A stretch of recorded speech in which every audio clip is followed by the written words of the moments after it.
Okay, well, do you want to, now that everyone's sort of hopping on, I guess we can sort of get started, make sure we do our introduction so everyone can get to know everyone a bit. I know we've sort of started chatting a bit so far. Um, but yeah, Imran, do you want me to go through today, or do you want to? I'm Kate, by the way, and this is Imran. So we are from WiFly Nomads. Um, yes, here we are. Welcome. If you guys are in the Facebook group, I'm sure you would have seen me and Kate sending multiple messages on that face group. But Yeah. if you haven't, we'll do all our introductions very shortly. Yeah. So just a little, what to expect for today. I'll just give you guys a bit of a background on myself and WiFly and how that all came to be. And then Imran will introduce themselves, and then we'll have everyone introduce yourself, your name, what country you're from, and I guess the biggest trouble that you're having in terms of transitioning to this digital nomad lifestyle, or if you're already working remotely and traveling, challenges that you're facing. There's always challenges, but there's always solutions, and there's always opportunities with those. And then we have some questions. We do have some questions about the program that we can just leave to the end. We'll go through some of those questions, and I know that you guys probably have questions as well, and we'll go through that. And some of the topics that people have put in so far, finding that first remote job. And like I mentioned, mindset is so huge, and I think it's not spoken enough of, and it's so critical to the success of living this lifestyle. I can't even stress it enough, and I learned that the hard way, and that's why I like to bring attention to it. And then also at the end, we have a really quick survey. If you guys don't mind taking it, it just lets us make every event that much better every time we do one. So with that being said, welcome everybody. So I'm just going to do a little background on myself and WiFly so that you guys have sort of a better understanding. Some of you have known me from the Remote Nomads. Some of you know me from WiFly. We'll just sort of make sure everyone's on the same page. So my name is Kate, and about 2 years ago, I started my journey to working remotely and traveling the world. So it's been 2 years now. I have like a very typical standard life, like small town, middle class, went to university as like the first in my family to go to university. I thought that was what I was supposed to do. So I went for business. I was graduating high school. I was like, what am I supposed to do? And the teachers were sort of pushing university to go to school. So I did what I thought I was supposed to do, went to school, graduated. I went to school for business, and then I landed what was my dream job in an advertising agency as a project manager. And it was my dream job. It was, I was living downtown. I had this job that I really, it was my dream when I was in university to have this job, and I finally had it. But I didn't, at one point I remember being in the condo downtown in Toronto and just thinking, like, why don't I feel happier? I wasn't feeling fulfilled. I wasn't feeling happy. And I guess that's when I really realized, like, I was working to work to live. Like, it was expensive to live in the condo downtown. And so I was working to pay for it, but I was never there because I had to work so much. And mostly I also had 10 days vacation. So that's standard in Canada. And I wanted to see the world and experience different cultures. And as much as I loved the job, it just wasn't fitting with the lifestyle that I wanted. And that's when I started to, make some changes. And eventually I was led to start thinking about, hey, Nick, welcome. So then I got to the point where I needed to start looking at my options. I knew I needed to make a change. I was just becoming unhealthy, sitting at a desk, commuting, the same reasons that all of you probably feel frustrations. So I started working towards, that whole path and plan on, do I get a new job? What do I do? And that's when I came across this lifestyle of working remotely. So I had joined the program called Remote Year, which takes 75 professionals, and you go to a new country every month for a year. And so I did that whole program for a year, and it's interesting. I was saying before to Carolyn how I was applying for remote jobs for months with no luck. And then as soon as I took that leap, I literally had like essentially no job, flying to Prague with a one-way ticket, joining this program that I would have had to make a payment for that like within a month. And so I knew, okay, I need to find a job and I need to find work in a month or I have to go home.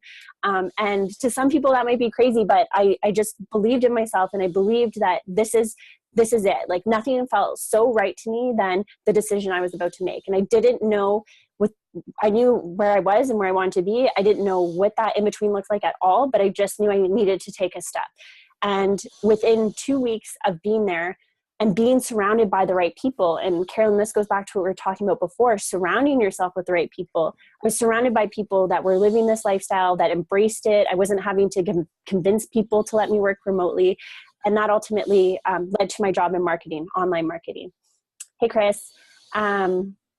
So anyways, so that's sort of my story. When I started my journey, I started a travel blog, The Remote Nomad.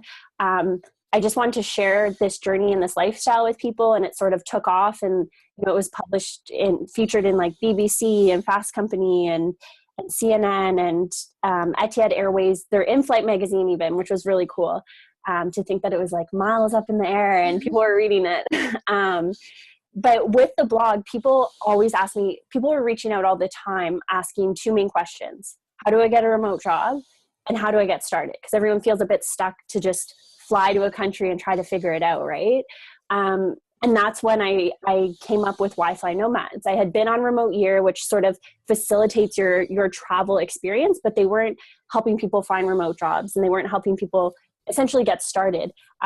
So that's, I was trying to fill that gap, and having been a participant on a program before, I knew what worked and what didn't, like what pissed people off and what makes people happy. So with that, I took my experience from being on that program, understood, okay, what people want from a programming perspective. And then from my blog, I took, okay, people want to know how to get started and they're a bit scared to take that leap.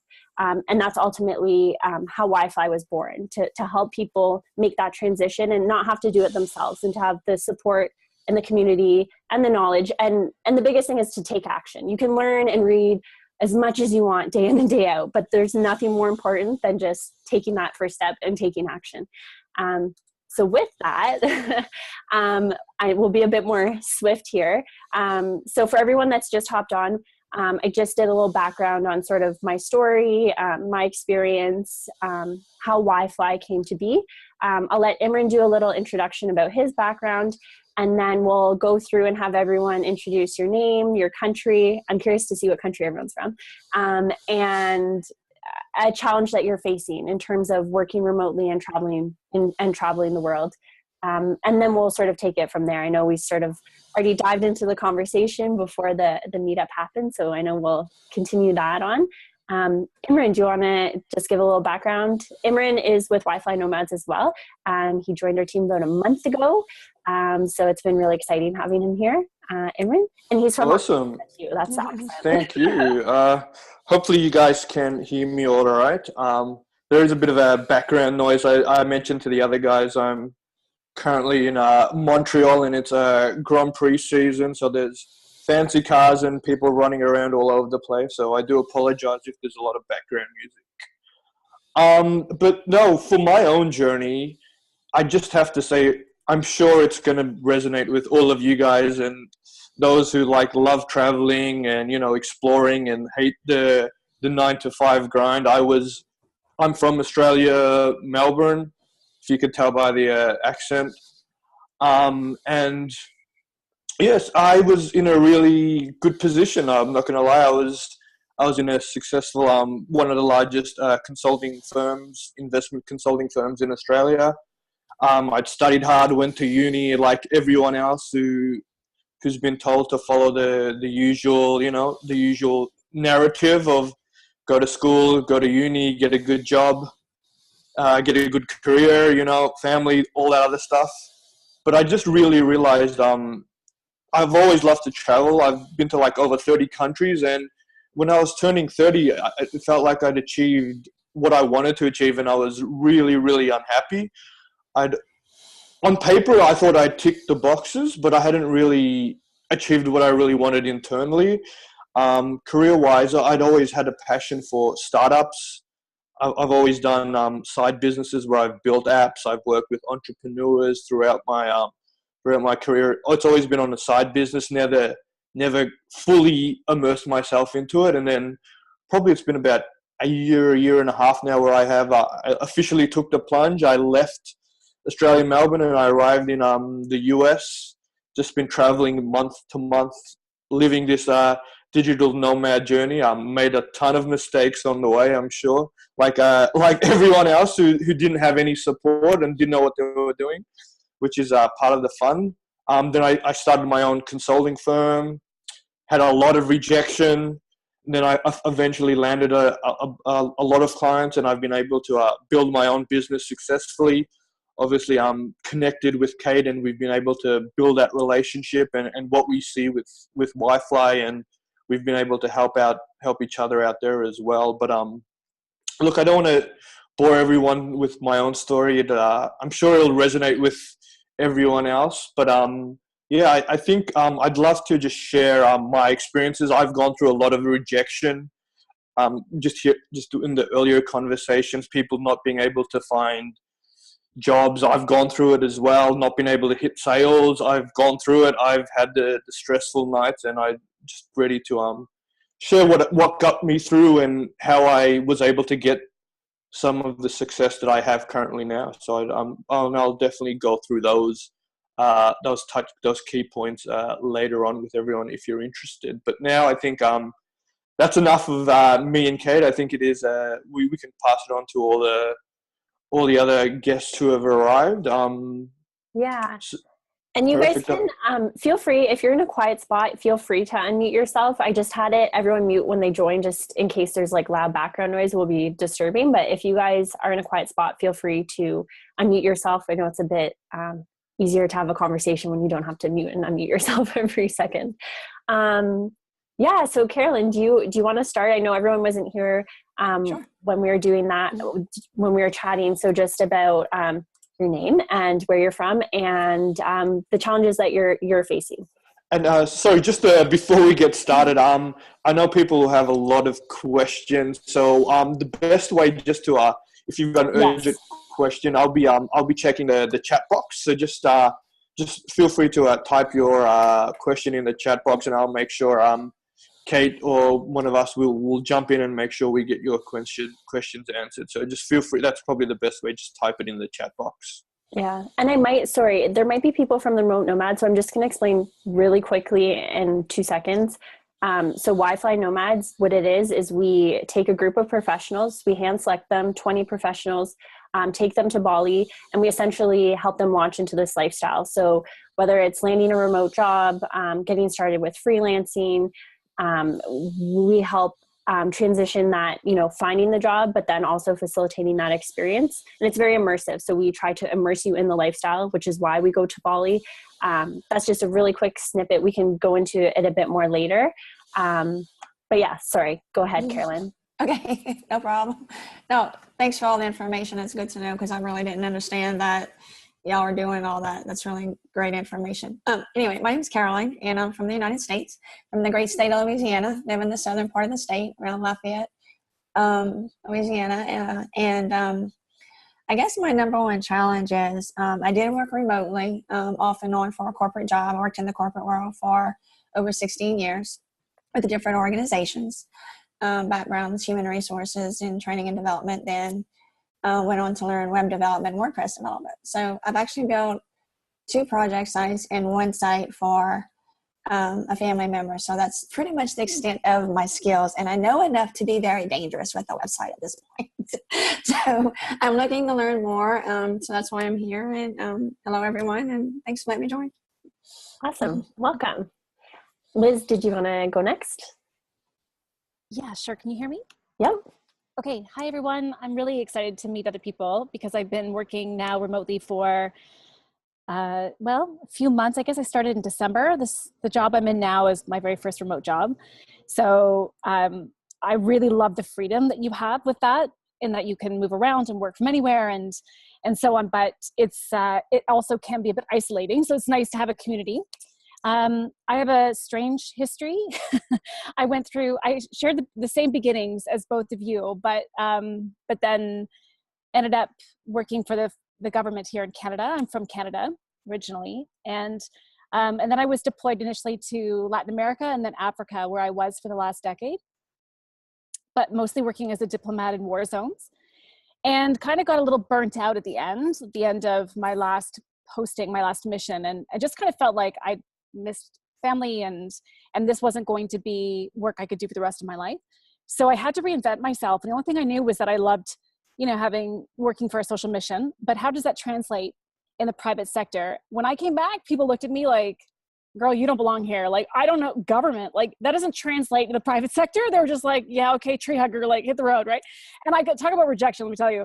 And so I ended up trying all kinds of different things, working for nonprofits, most of them really poorly managed, basically struggling for every cent and not really doing great programming as a result. And then finally ended up, funnily enough, meeting a friend of someone I used to go to school with who asked me to come work for her software company. And that went super well for the first little bit. But then that company closed and I ended up then working for a number of different startups. And while I loved that challenge and scaling companies, and I did enjoy software, I think the challenge for me has been finding stability. A lot of these companies are very unstable, very uneven leadership, and it makes for a lot of precarious employment. And I wasn't finding necessarily that the role I was in was really that satisfying. So right now I'm the vice president of a software company. I'm head of sales for international sales. Been working with them since December, and they're struggling a little bit, but they've got a great product. I guess the challenge for me is like finding my passion. Like I want to find that one thing that I just like jump out of bed, can't wait to do it, even if it's complicated and chaotic. And I haven't quite got there. So I guess I'm really interested in hearing from everybody about like, how did you narrow down like what it was that you could do as a freelancer? Because I'm not a developer. I can't go that way. So I'm hoping for a little bit of inspiration if people can kind of share how they started to narrow down their options, and then maybe I'll get some inspiration from that. That's awesome. I definitely have things to say on that. I'm Okay. excited. Thank you for sharing, Liz. Laurel, do you want to just introduce yourself and where you're from and a challenge that you're finding in terms of, working remotely and traveling the world or becoming a digital nomad or whatever your goal may be?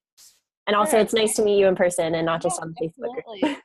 And I just want to say thank you because you actually are one of the very few people that pronounces my name correctly upon meeting me. Everyone always says Laurel. So yeah. There we go.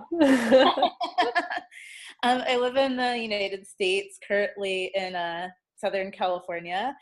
I am planning a move abroad at the end of the summer. So I'm kind of in the same situation that Kate was when she did remote year, where it's like I set my date over the weekend, I think, where I'm gonna leave, and I'm literally, after I get off this call, gonna type up a letter to my landlord saying I'm planning to move out. And so it's like really happening. And I guess my biggest challenge is I know what I want to do in my heart. I'm just trying to figure out a way to make it all feasible. And like I sometimes get a little intimidated of, well, how am I going to make this all happen in 2.5 months? Like, what's feasible? And, I'm taking on this big thing, but I still have all these bills I have to take care of while I'm here. And, there's some days when I'm like super excited and I'm ready to tackle everything. Like, yeah, I'm going to do my website, or yeah, I'm going to do this, that, and the other, or go after clients or whatever. And then there's other days where I'm like, well, shit, how do I get clients? Or I'll go on Upwork and see like all these terrible low paying jobs, and yet people are still like going after them and stuff. And it can be really a bummer. And so I think the one thing that keeps me going is knowing that regardless of how I'm feeling, whatever day, I'm ultimately going after what I want, because I was at a terrible job where I think like the first 3 years you were with this company, they only gave you 5 vacation days a year. And legal in the States? So, and Nick. the United States doesn't have federally mandated vacation time or maternity leave. So that's why companies can get away with doing that here. I thought it was bad in Canada with 10 days. I've had Europeans be like, oh, I only got 4 weeks off or something. And I'm like, what? You don't even know. People in the United States that don't get any at all, even though they work full time. Wow. I didn't know that. Yes. So this company only got 5 days, and they don't even let you start accruing till you've been there for like 3 or 4 months. And so I ended up taking this trip to Europe that I had planned for a while, and I ended up moving it to the week of Thanksgiving because that's already a long weekend here. And I had the time of my life. I loved it. And when I would meet Europeans, like you said, they'd be like, yeah, we get all these bank holidays. We get 4 weeks of vacation. And I'm like, what am I doing? And then literally the week I got back, I will never forget this. Like, I think the week I was gone, it was me and like several other coworkers were gone that entire week. And it ended up being pretty busy. And so the higher ups were like, oh, we're going to say that if you want to take more than a week of vacation or more than a few days of vacation, like you have to get it approved. It was almost like they were discouraging people from using their vacation time because it was an inconvenience to them. And then fast forward to April, at the end of April, I got unexpectedly terminated from the company because they're apparently losing money. And I remember like after that trip and like it was just building up to that where it was just like I hated working there. I wanted to be working on my own business. I wanted to be traveling, and it was just one of the most unfulfilling places to work. And then I remember in January I said, okay, I'm going to quit in August. I'm going to move to Berlin at the beginning of September. And then April came and they're like, yeah, we're letting you go. I'm sorry. And then I was just like, what? And then I remember being really upset. My mom was like, well, now you can just go after your dream. This is a sign. And so here I am. That's funny. And let me just say, just for a lot of people, you have no idea how many people I talk to that get laid off. And I got laid off too. And it's so weird because I was saving up to quit because I had started in advertising, and then I worked for this other company that was smaller, and it was just a really toxic environment. And so I was saving up and I picked my quit date, and then I got laid off like a month or two before my quit date. And I was like, this is the universe telling me like, you got to go for it. Cause everyone wants like one more paycheck and just all those excuses. And when you really want something, it's sort of like this beautiful blessing when something like that happens to push you in the right direction, in the direction you know you want to go in. So I appreciate you sharing that. Nick, so I think we have one Nick now. Okay, Nick, do you want to share where you're from and just a bit about, your challenges and what you're sort of where you're at? Sure. I'm Nick Christopher, and I'm from the U.S. I'm actually from LA. So you said Southern California, my eyes perked up. So I live in Florida now, and I've been in Florida for quite a long time. And so right now I'm at the point where I'm trying to find a way to work more remotely. Similar to Imran and what he said, that, you go to school, and I went to university and everything, and graduated, took a job in New York City, corporate America, and did that. And I didn't like that. So then I got out of New York City as fast as possible, and I've been back here in Florida ever since. So, but I realized a couple of years ago while I was in Dubai, I said, most of what I do, there's nothing that can stop me from working here, when I go places. And so last year I was on Instagram and I saw an advertisement for Remote Year. And I just clicked on it and I hit apply and just went right through it and did it. And I was actually accepted into a Remote Year group. But I'm at the point now where it's hard to find the right job. And so that's where my struggle exists right now, because I'm looking to move back into an industry or to a technology specialty I was in 5 years ago. And so that's the struggle, getting the job and then getting something where I can actually travel and not be stuck in an office all the time. And what is your what's your professional background? Did you say that? Like, what sort of job are you looking for? I'm in technology. So I've been in information technology my Okay. whole career. Okay. And most of what I'm trying to look to now is getting back into IT security. that's a good industry to get into. Yeah, technology is very, very hot at the moment, and I think there's a worldwide shortage of engineers and anyone with web or programming background. So it is something very hot, and I'm sure that something you'll be able to find something very quickly with that, though. Especially security, that's like huge too. That's the big thing. They're looking for a lot of people in security. It's a struggle though, because you find something that may be good, but then they want you in an office, or they have a restricted vacation policy, and that's just not going to work. Yeah, and I think that's something that we can touch on, and is where to look and looking in the right places, because that's really, I didn't know when I started, and that I wasted so much time. If I had known where to look, it will save a lot of time. So we can touch on that too. I'll just make a note.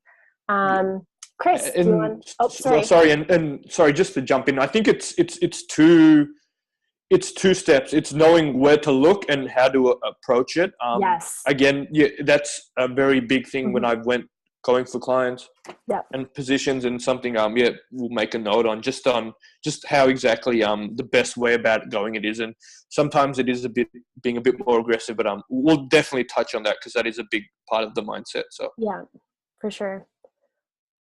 Chris, do you want to share where you're from and sort of where you're at with things, what you're facing, what challenge you're facing? I don't want to say challenge or struggle, because there's always solutions, but yeah.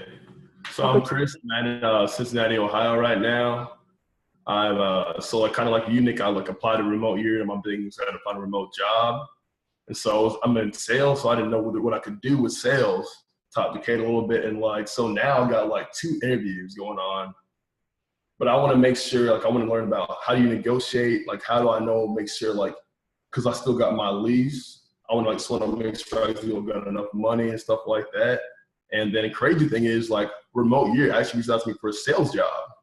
So I'm going to see if that is what that stuff's going on. But yeah, it's going to see how everyone does things and how everyone manages their time and just responsibility and stuff like that. That's interesting, because I think, Shanice, you were asking about that, right? Was it? Yeah? Oh, you're muted. Sorry. Let me unmute you. I think, who was it? Imran, who was it that had the question? Same thing about the admissions? Sorry. Sorry, Chris. It sort of just sparked me, and it's good to see you again. Awesome. Okay, cool. So where you're at, you're exploring this option with remote year, doing the sales. Is that sort of what you're leaning towards right now then, or keeping options open? I think that would be ideal to do that, because I want to go on remote year. And if they're going to provide a vehicle for me to go, because that's the only thing I was just looking for. I found a sales job, trying to find the best sales job for me. And then they reached out to me, and I'm like, I didn't even know about it to apply. So I'll just keep my fingers crossed and then just keep things open. Yeah. Awesome. Thanks for sharing. Shanice, do you want to share where you're from and sort of where you're at with everything? Yeah. Can you hear me? Yeah.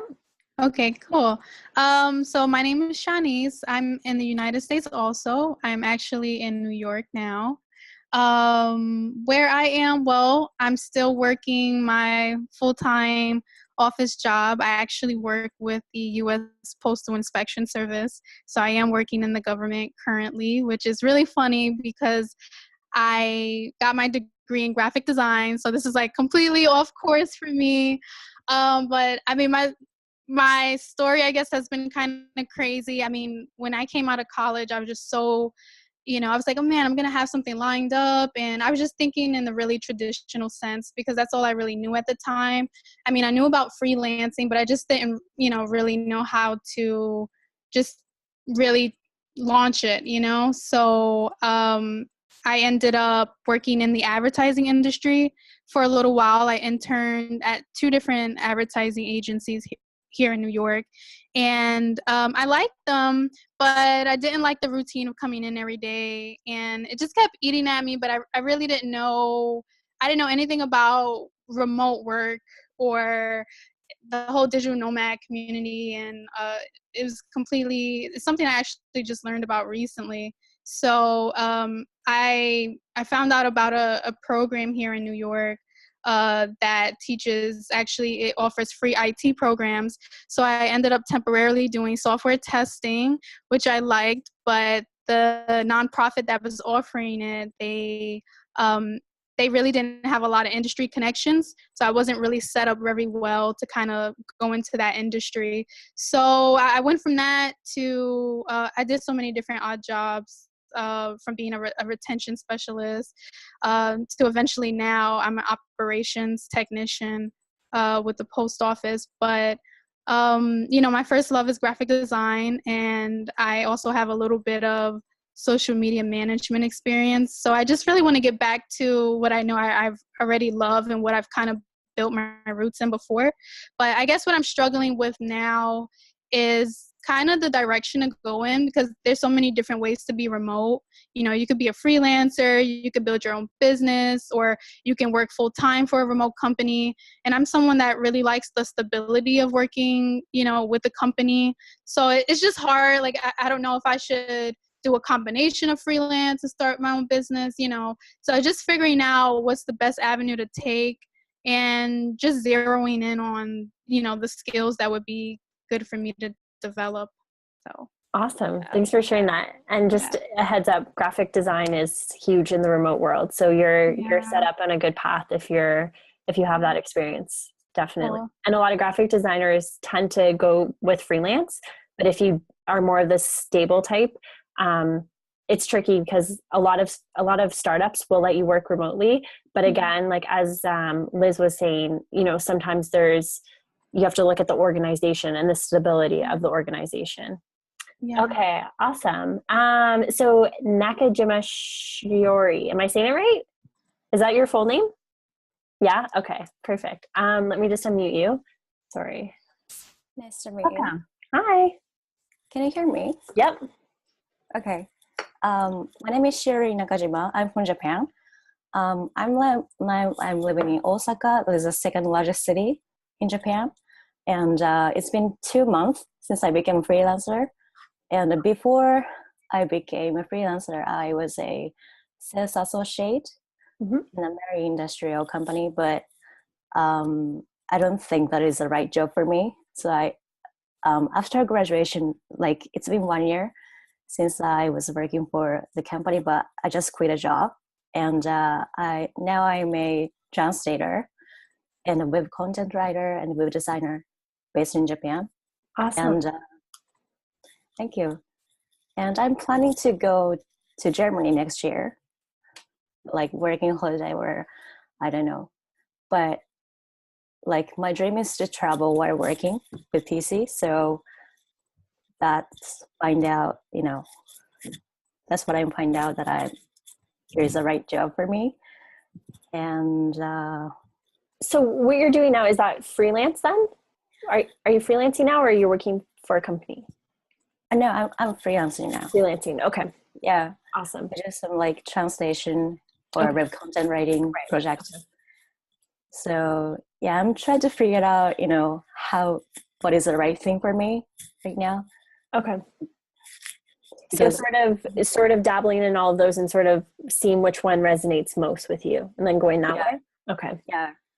I'm kind of like interested in like UI and UX design or VR development as well. So I'm just trying out what's the best for me. Yeah. So, yeah. Absolutely. And that's even when I started my digital nomad path, I literally had 3 things panning out. One was teaching English abroad. One was this whole remote work avenue. And it was sort of, okay, let's see what happens. So that's definitely good. It's at least you're doing it and you're trying it, because the best way to know is to just try. And it's almost like this experimental, just like testing and seeing if it works and going from there. Awesome. Thanks for sharing. Okay. So I'm not sure if it says DSED? DSED? Oh, sorry, you're muted. Hold on. There we go. Do you want to share, I guess, your name and your country and sort of where you're at and what your challenge is? Sure. Can you hear me? Yes. Okay, cool. I'm Danny. I'm in Sydney, Australia. Ah, okay. Another Aussie for Imran. Yeah, I'll try and keep it short and sweet. So I started out in the advertising industry as a graphic designer slash project manager. And I left full time because of the sort of environment, long working hours. It was just not where I wanted to be. So I've been freelance for about a year now, and I've moved away from the agency life and kind of moved into production companies where I am a project manager slash producer. So that's been working out really well. Love the freelance life, but really want to be completely self-sufficient so I can kind of travel and see the world. So I've started a location scouting business where I list homes for production companies to book for photo shoots.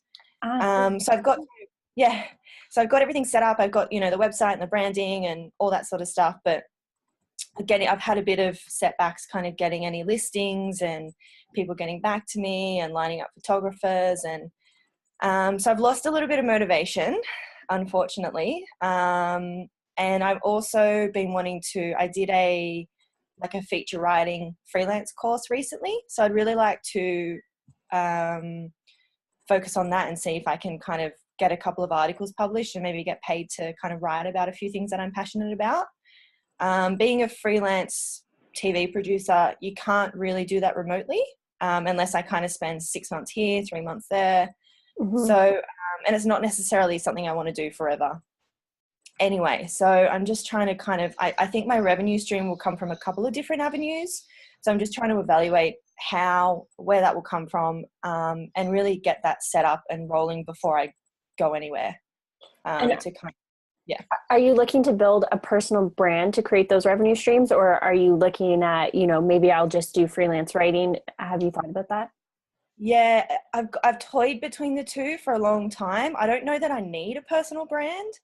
I probably prefer to steer away from that. But then if I write about like self-development and, getting in touch with your spiritual side and kind of all that sort of like health and well-being stuff. So if I do kind of end up creating like an online program or online sort of blog / site that delves into that, maybe I do need a personal brand, but I'd probably prefer to steer away from it.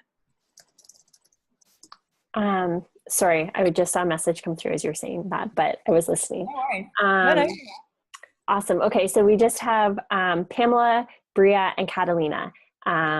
If you guys just want to, I guess we'll do Bria. If you want to go next. We'll just your name, where you're from, and sort of what your challenge is in terms of this digital nomad lifestyle. I'll just unmute you. There you go. Yes. Hi, I'm Bria White, and I'm currently in Scottsdale, Arizona, or as we call it, Hotsdale, because it's over 100 degrees here right now. I am going to be participating in the remote year coming up starting July 30th. So I have convinced my company that I'm with, which is Arizona State University, to allow me to go in my current role. But secretly, what I'd like to do is to go ahead and be an independent contractor, freelancer, do something separately, because I don't believe they see the potential that I bring to the organization. Awesome. So that's where I am. Awesome. And then, so for what did you want to start yourself? So I've been served in many different roles. I'm currently serving as a project manager, but I've also been I've owned a couple companies a long time ago, and I have done some coaching and leadership training, and I'd really would just like to be a leadership coach and help people get businesses off the ground. Awesome. Great.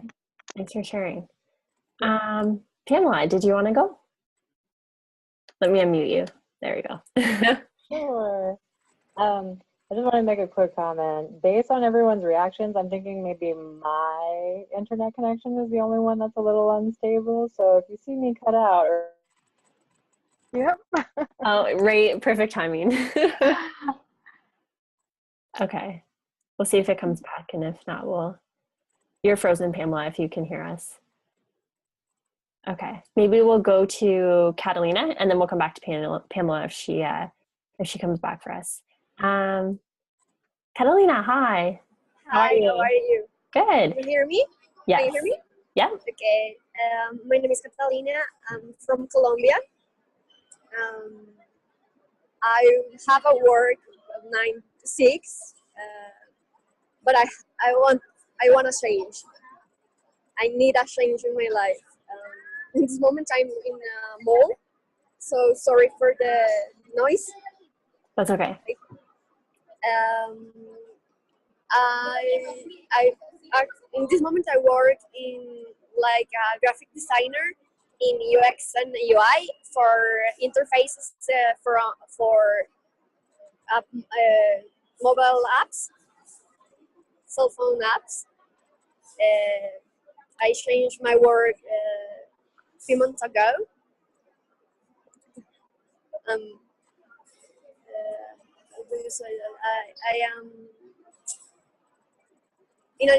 in a new job, but Okay. I still want to change for something else. I don't want a schedule. I want to travel the world. I want to go outside for here. Colombia is great. But I want more. Yeah. So finding, almost taking what you're doing and bringing it remote so that you have that flexibility. In this job, I think I can. I don't know if not always, but I know if maybe I talk to my boss, he'll let me go and work remotely. Yeah. Yeah. And I think that is very feasible. And I think that as long as you're strategic about it and go about it the right way, I'm just going to, hold on, let me just see here. I think that's an important thing. I'm just going to mute your audio for a second. Just an important thing for a lot of people to know too. Like convincing your boss isn't just as casual as saying like, hey, I want to travel. Can you let me work remotely? It's really important to be strategic about how you approach that and how you preparing a proposal and how you approach them and how you go about that process. So something to be mindful of if you're considering that. Don't just be like, hey, I want to travel, so can I work remotely? You really have to focus on like the benefits it gives to them and, really focus on that aspect of it too. Awesome. Thanks for sharing. Sorry, I did mute you with the background noise, but if you want to speak, just unmute yourself. Okay, Pamela, maybe we'll give you one more shot here to see if we can keep you unfrozen. Okay. I tried moving right across from my router in the hopes that would help. If not, I'll just stop the video so you guys can still hear me. Okay. So my name is Pamela. I'm currently a bank branch manager. Live in the Maryland suburbs of Washington, D.C. So I was raised nearby here. I did a lot of study abroad though after I graduated from high school.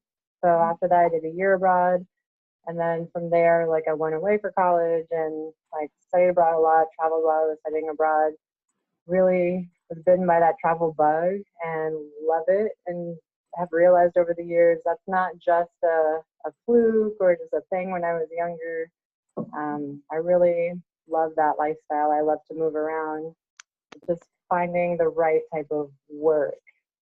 That was actually the one that you were thinking of when you said admissions. It wasn't about admissions sales. Right. But, yeah. Just admissions, but more so sifting through the applications and doing the interviews, trying to figure out who can be on the programs, who will be accepted into, maybe companies like Remote Year or whichever other. Just trying to find out some salary information though, because in my case, I'm not afraid of the idea of freelancing, but I have a 1-bedroom condo and that comes with a mortgage. And so even though I bought it knowing I wanted to turn it into an investment property, I can't be reckless about how I make my changes in life. But I really don't want to be tied to a desk or a location anymore. I want to be able to go outside whenever I feel like going outside. Tell me about it. Today I was like, it was so nice. I was like, oh, if I was still in the office, I wouldn't have been able to just sit outside even for just 10 minutes in the sun. Yeah, and the branch where I work, we actually don't have windows just because of the building that we're in. So I've been doing this for 3 years. And I was driving home and I looked outside and I'm like, the sky is so beautiful. I have this weird obsession with the sky now just because I can't see the sky when I'm at work. Yeah. Oh man. So were you on the call when Chris was talking then? Yes, I think so. Because Chris is talking with Remote Year about doing something similar in terms of admissions. Right, it's the sales side of it. I got a similar email earlier in the week. Okay. It's a little different. It's different than what I was thinking, though. Okay. So they had a position back in January, February for what I was talking about. But this one, it's the sales side of it. So it's more like you're going out and looking for the people who are going to apply, trying to get them through the decision-making process to go for it, right. helping them talk to their employers. And rather than doing the sales component, I'd rather focus more on picking who goes into the program. Right. Okay. Yeah. It's hard to answer that. And it's tricky because with so many jobs, they don't post the income, right? And they probably should. And a lot of times it comes down to like applying and finding out, or reaching out to people who are already doing that and seeing if they will give you that information, or even wording it as, do you know what the other programs, like just to have a benchmark or a baseline. So yeah, it is tricky because it depends on so many factors, like the company and all of that. Yeah. Sorry, as more people join, all the videos switch. I'm like, where did you go on my screen? Awesome. Okay, well, it's so great to hear about all of your stories and see where everyone's from. I think that's amazing. Now it's just where to start. Does anyone want to sort of, if there's, sorry, and Imran, feel free to interrupt me if you need to. Also, Catalina was asking how Colombia was. It was amazing. It was so good. It was nice. I also didn't work. So I just went to Colombia, and this is the first time I've went somewhere and was not working remotely. I was disconnected. And I think that's important as a digital nomad too, to take vacation and time to disconnect, because people think that because you're traveling the world consistently that everything's great and you don't need a break, but you're working that whole time. And it's nice to just, have that break. But yeah, I love Colombia. It's amazing. Has anyone else been to Colombia? Catalina's from there. It's beautiful. It's so different. Every place I went to, all the cities and all the places were just completely different. It was like you're in a different country. Okay, awesome. Okay, so I'm just going to start with Danny's question. So she was saying, I don't know. Okay, she just messaged me. So not sure if most people know this, but how do you start on your path to working remotely? I'll share my journey. And then if you guys, some of you that are doing this already, maybe want to chime in as well. For me, it was like this long transition, and I didn't even realize I was making it. So for me, I was doing project management at an ad agency, and I knew that the world was going online. So I started to do project management at a digital shop instead of like TV and print and all that stuff. Started to focus on online. So I started developing those skills. And my background was in business and marketing, so I already had that sort of skill set. And then when I was making the transition to remote work, because I was a project manager, I was looking for project manager jobs. But in reality, I looked at the landscape of, okay, remote jobs, what type of jobs are out there? So you can go to, flex jobs, there's a lot of websites you can go to, and you will see a lot of common themes there. So usually designer, developer, writer, marketer, those are common popular jobs for remote work. So I realized, okay, there's a lot going on in terms of online marketing. And because I had that online experience as a project manager and had done some of the marketing, I sort of made that shift, a career transition from roles. And I think that's an interesting thing for everyone to consider too. Looking at, okay, what skills do I have now? What is the need and demand out there? And making a shift in career. So my shift from project management to online marketing wasn't that big or that different. But sometimes it's about getting creative and seeing, okay, how can I make this work? And honestly, anything can become a remote job if you get creative. I've heard of personal trainers that work remotely. They, do video and they train their clients.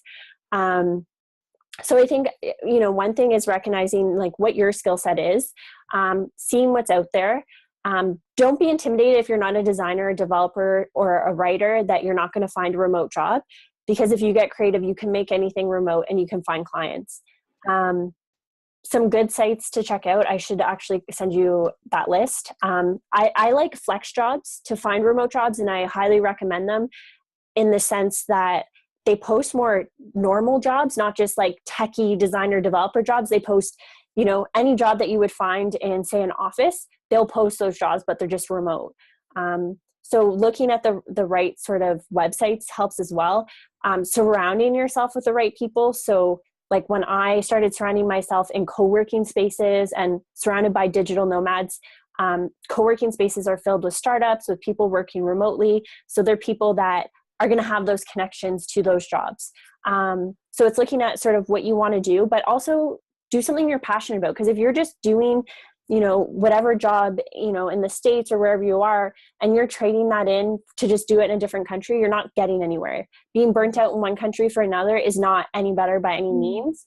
And I think people need to realize it's about making a lifestyle change and a lifestyle shift. And that comes with a lot of personal development and professional development and looking at what's important in your life. And these are all the elements you'll evaluate. It's not just about working remotely. There's so much more to it. And you really learn to figure out what's important to you on that journey to really creating a whole new lifestyle. I hope does that help at all, Danny? Yeah. Yep. Yeah. Does anyone else want to share their story? I know some of you have made that transition a bit in terms of how you started on your path and made that transition. I'm happy to go next because mine probably might be a bit different to Kate's, because my background was investment consulting, so it was finance, it was banking, and all that other stuff that I'm sure a lot of you guys here have probably worked in there, and so many people who've worked in that industry know how painful it can be, and it really is. There's a lot of opportunities there, but it is very painful.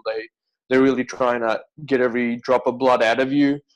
So when I started my I was always doing sort of startups and other business ventures, but then when I officially made the plunge, I went into a completely new industry. I started off in digital marketing, sales, all that other website development, sort of everything like that. And honestly, I bought an online course. All the skills that you need are available online.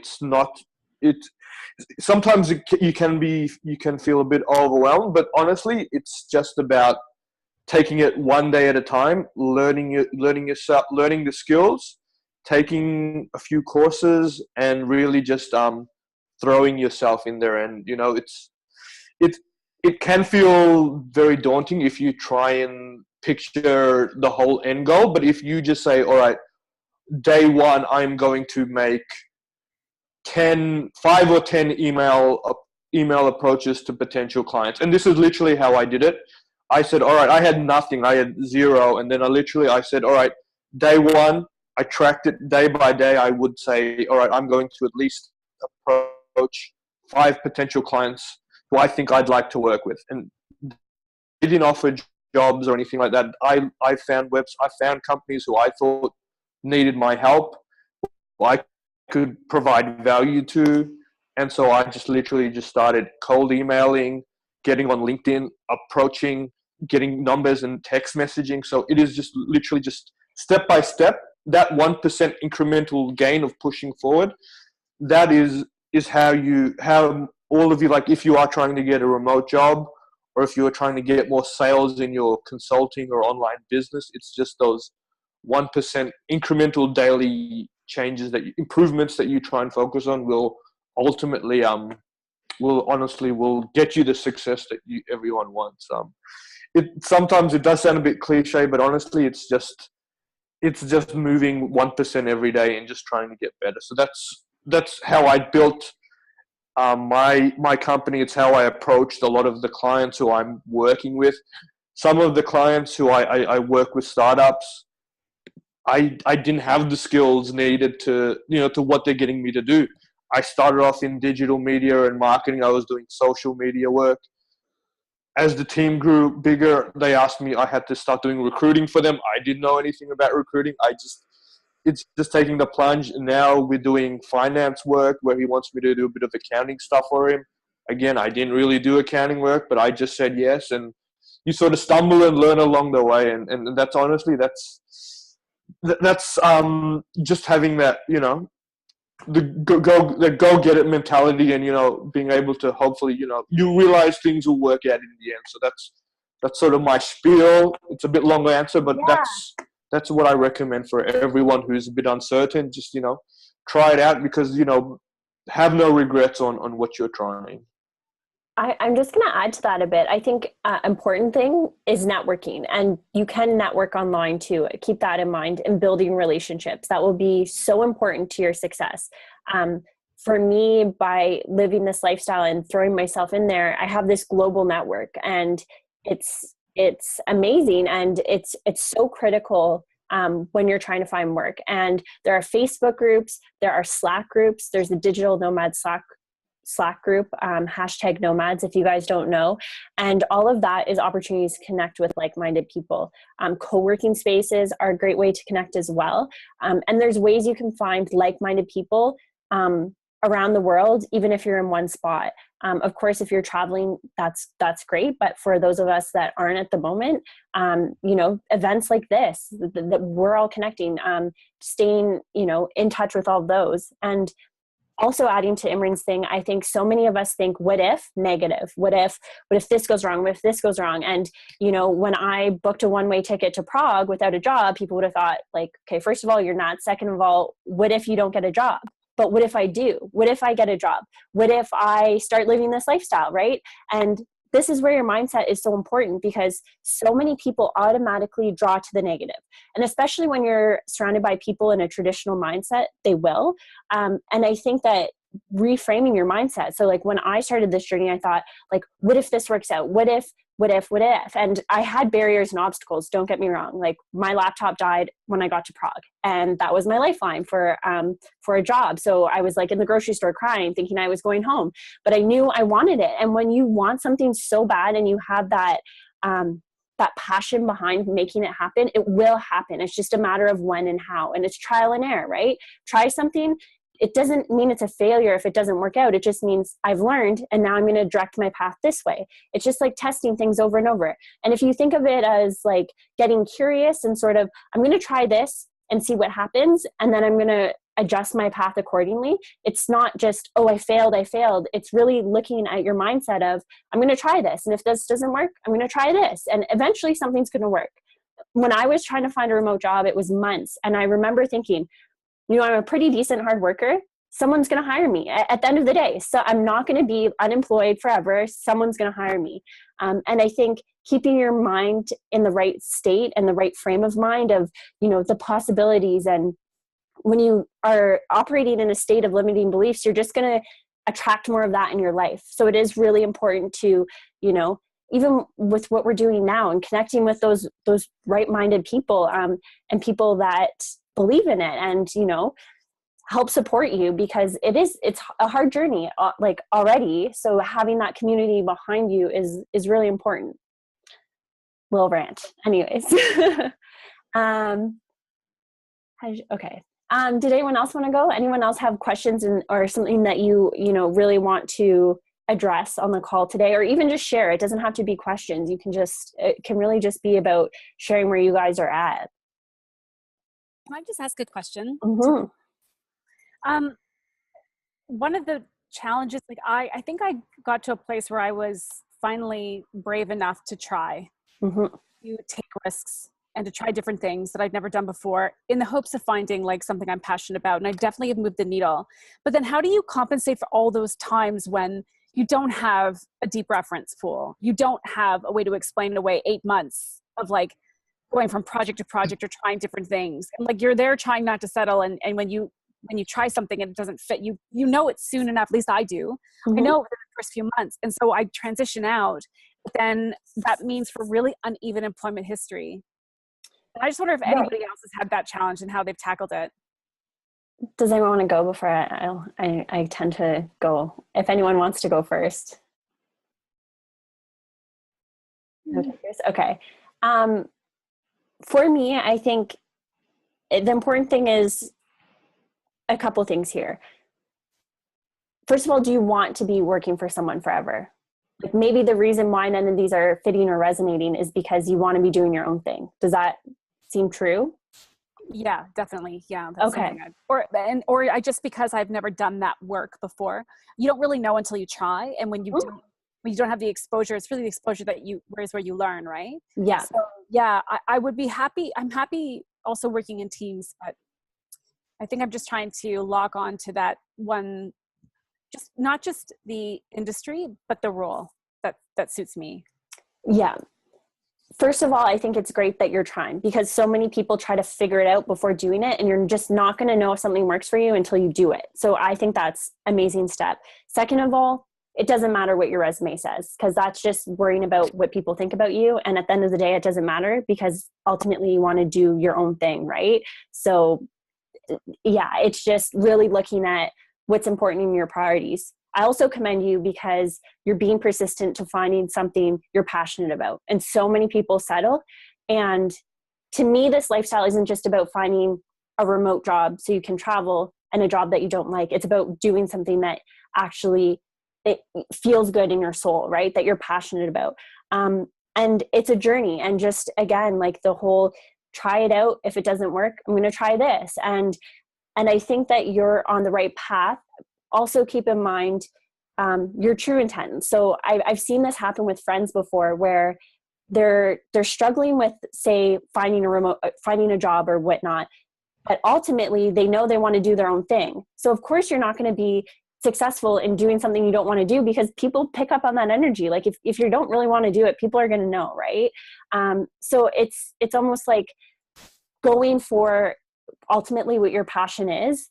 But I think also considering, okay, is this a stepping stone to get me there? Because maybe these jobs that you have aren't resonating with you, but maybe they're teaching you a skill, or it's a stepping stone to get there. And in that sense, I think that, you know, when you're going to a job and you're like, oh, I hate it, like that takes a toll, and that energy is given. However, if that job is financing you so that you can, as you're starting your own thing on the side, right? Or maybe it's giving you a skill. And so looking at that job with your time there as, okay, this is a good opportunity because I'm, you know, developing the skill set with them and I can apply it to myself. And maybe it's a matter in your situation, Liz, of doing like a side hustle, right? Having that job, being happy, and maybe gaining stability in that job in the sense of like, okay, I'm going to keep it, earn an income while I start building up this side hustle. And you'll know when you get to the point when your side hustle starts taking off and requires more attention. It's just like me with the marketing. Like I had to scale back on the marketing because things with WiFly and the blog started taking off more and more. And it's never this like bam moment or aha moment or this like seamless transition when these things happen. It's really, it's a process, and it can be slow. And I think that's an important thing to remember, is that it's just, you know, I think in your scenario, I mean, I would suggest, you know, starting that side hustle, if that makes sense. Yeah. Does that help at all? Yeah, that does. That does. I'm sure like I'll get inspired by the group trying to think of what that side hustle might be. Yeah. You know, it's always a juggle, isn't it? But I guess people have said to me, you know, if you really love it, it's not so much a choice. You find a way. So I think I'm getting closer to finding that thing that will motivate me. Yeah. Think about one of the things I did is like, think about that thing where you get all consumed and lost in time. And you're just like, oh my God, did 5 hours go by? When I was trying to transition to remote work, one of the things I did is I did everything. I like signed up for like Spanish lessons and jiu-jitsu and painting classes. I kid you not, like everything you could do, because I didn't know what I was passionate about. I worked in corporate forever, and I was like, I don't even know what I like to do anymore. So it was really just, I would paint, and I was like, you know what? I don't have the patience for painting anymore. I'm not going to be a painter. And then took Spanish lessons. I was like, okay, I'm sort of drawn to this. Let's continue in this. And it wasn't, I didn't know I was going to work remotely, but I started exploring my passions and I thought, okay, I like Spanish, you know, painting, not so much. And then that sort of led me, when you start following your passions, it will lead you to the next stepping stone, and you're not going to know the end, but as long as you're taking those steps, similar to what Imran said, it will guide you in the right way. As long as you're following those passion in small steps, it seems, some people might seem like that's so stupid. I'm going to take painting classes to find my next career, but it really will lead you in, you know, finding what you're passionate about and what that side hustle should be. Thanks. That's great. Awesome. Does anyone else want to add or have any questions or whatnot? I also please do converse as well. I don't want to just be answering your questions because it is a meetup. So everyone should be speaking. Okay, do you mind if I ask a question as well?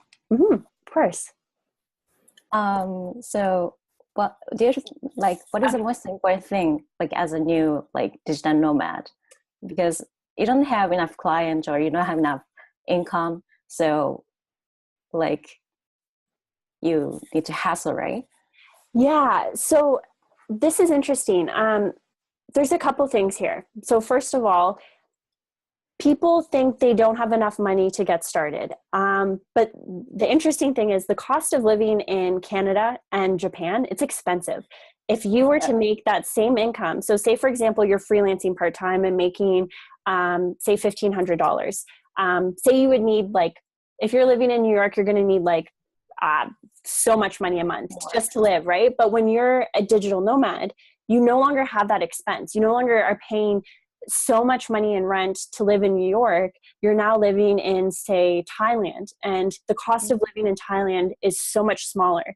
And the cost of living depends on your comforts. You could live very cheaply in Thailand. Sometimes that means, okay, there's going to be what are the cockroaches, right? Or you upgrade a bit. You don't have to pay. We don't really have cockroaches in Canada, but when I travel, I notice that there are cockroaches.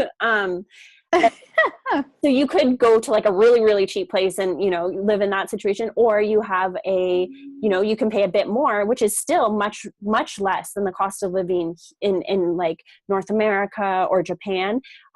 So I think that you do need to consider the cost of living when you have this lifestyle, because you may not need as much money as you actually think. And you can build up your client list before you go. So just getting those first few clients, and really looking at, preparing your budget. What do I need to spend to, live in Thailand? What sort of standards?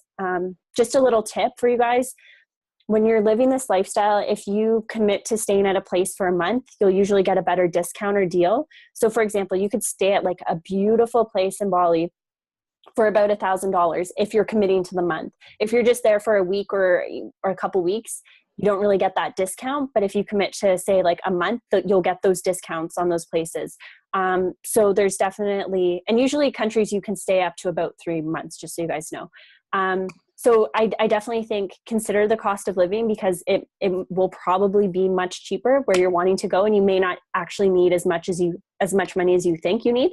And then I would say building that client list up before you go. So if you have a full-time job and you're doing it on the side, that's fine. Or if you're just doing the freelancing, building up that list. And once you feel comfortable and confident and you're seeing some consistencies in, okay, I'm making consistently, say $1,000 a month, then you know that there's that consistency there. And also creating a plan to onboard clients too, right? As a freelancer, it's important to have a process and a strategy so that you have those consistent clients and that they're paying you what you're worth, right? Those are two really big things that are really important. And those are things that, we go into a bit more on the program. But I think that, you do need to have a process and a strategy for onboarding your clients, making sure you have that consistency. And when you start seeing that consistency, and when you're in a spot where you're, getting paid what you're worth, then I think that you're in a position to take the leap. But it is also important to, again, surround yourself with like-minded people. The advice I just gave you, if I followed that, I don't know that I would be a digital nomad, because I just got on a plane and crossed my fingers for a job. And it depends how much how much savings you have, how much risk you're willing to take.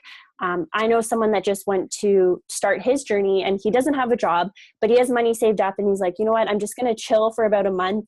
I'm just going to enjoy myself. And then I'm going to start trying to live this lifestyle in motion while I'm in a different country. And he was concerned that people would sort of judge him because he'd be like a fake digital nomad, like there without a job. And I said, you really have to let go of your thoughts and worries of what people think of you, because guess what? You're in another country and you're actually doing it while everyone else is sitting in a cubicle wishing they're doing what you're doing, right? Right. So yeah, so sometimes it's a bit about just taking that action, because like had I not surrounded myself with the right people, it's because I took that leap that I was surrounded by the right people full of opportunities. And if I had not done that, I probably would be still in Canada like 3 months trying to still find that remote job, because those personal connections are just invaluable. And that's going to get you, you know, more and more clients. And just like, you're going to, as a freelancer, digital nomad, your client base is going to be global. It's just crazy the network connections you make. Anyways, yes. If anyone else wants to chime in on that. I'm happy to chime in just a couple, just giving my 2 cents worth, because I know I've been there when I had zero clients, and you know, and starting afresh. So from my perspective, it was, yes, you need to hustle, but hustling on the right things is the biggest thing. So when you are setting up your website, you know, and you might feel like you're making progress, but are you taking the right steps forward? So if I spent 2 weeks getting my logo right, is that the right step? I was there. I probably spent a week trying to get my website and my logo right and all the things that didn't matter, when I should really have been approaching clients. And I go back to what I did, and it took me a while to figure it out, but every day I should be making at least 5 to 10 approaches every day. I shouldn't be reading a book, even though business books still help, but is it the number one thing that I should be doing? And I think when everyone who's trying to get clients, there's only one big thing, and that is getting sales, right? So my background is salesy, so I do come off a bit sales pushy, so I apologize for that, but sales is what you guys need at the end of the day to be afloat, to create that income, to create that lifestyle, right? So if you guys are like wondering, oh, how do I get that first sale? Ask yourself, have I made 4 or 5 approaches? Because at the end of the day, I was like, no, I'm not getting sales. Why isn't it? And then I had to think, I'm like, hang on, I haven't really done anything to get those sales. I haven't made those approaches. Maybe I made a website and it looks pretty, but I haven't done anything right? And that's what so many people I've seen just get caught up on. They try and think of 50 billion things, and sales is probably the hardest thing, you know, to make cold calls. Everyone hates it, but it's what you, at the end of the day, cold emails, cold phoning, you know, messaging people on LinkedIn. Are you doing those steps? And if you aren't, then it's probably why you're not getting those clients, to be honest. So if you're not doing those right steps, so yes, hustle, but then make sure you're hustling on the right things. That's something I wish I learned a lot. It's, you know, a painful lesson that I learned the hard way. And I really don't want any of you guys to make that mistake. So when you are trying to get clients, make sure you are hustling on the right thing. I agree. Whenever you're working on something, look at, is this going to get me results? Is this going to directly impact my results? And if it's not, don't do it. Okay. Yeah. Danny has a question. Did I answer your question? Sorry, I just wanted to make sure we answered your question. Or if you had any other questions for us about that one.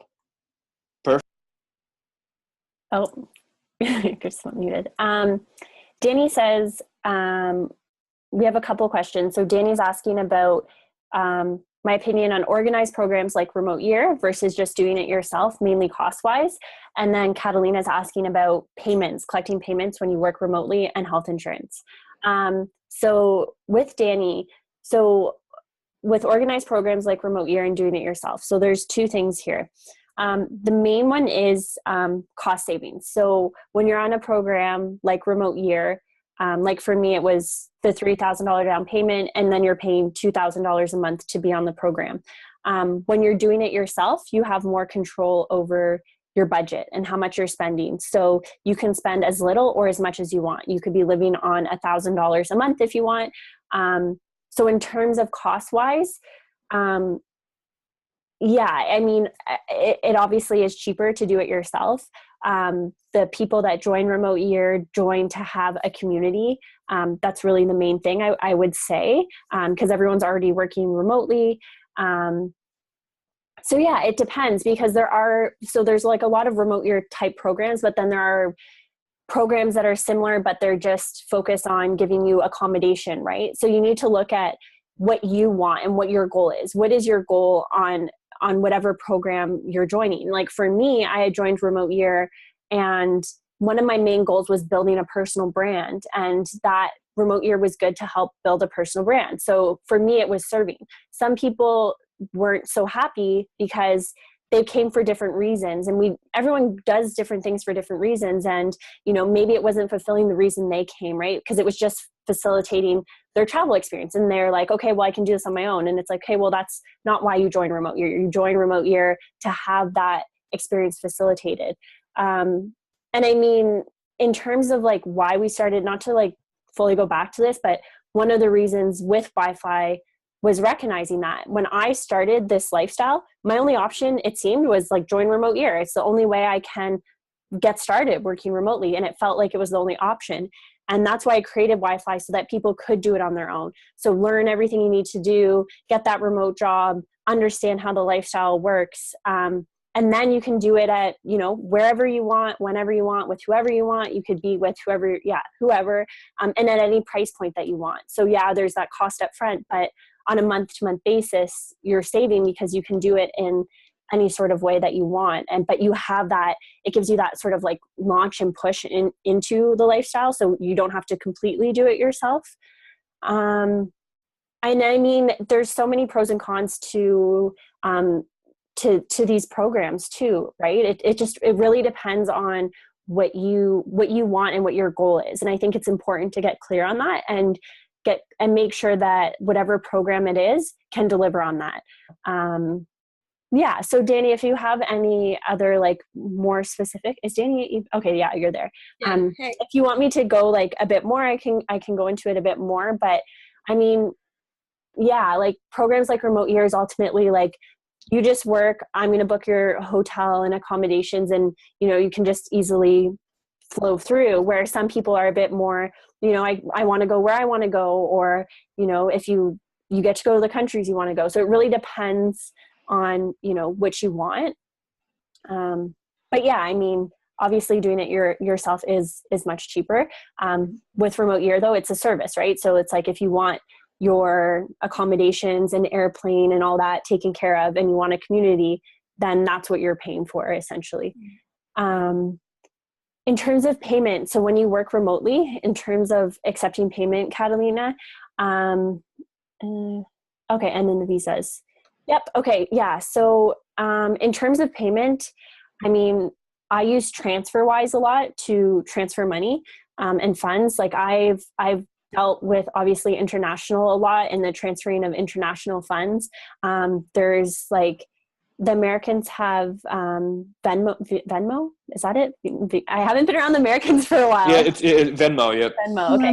So there's like Venmo email transfer. It really depends.